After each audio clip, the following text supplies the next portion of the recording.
Welcome to our channel. Today, we'll guide you through the simple process of activating your Discover credit card so you can start using it immediately. Step 1. Gather your card and information. Locate your new Discover credit card and any accompanying documents. Make sure you have your card, social security number, and personal details ready for verification. Step 2. Activate online.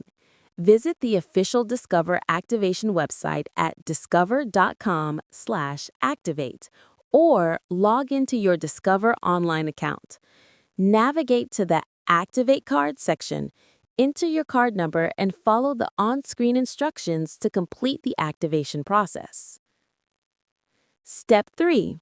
Activate by phone. If you prefer, you can activate your card by calling the toll-free number listed on the sticker attached to your card or on the back of your card. Follow the automated prompts and provide the requested information, including your card details and personal information. Step 4. Confirmation.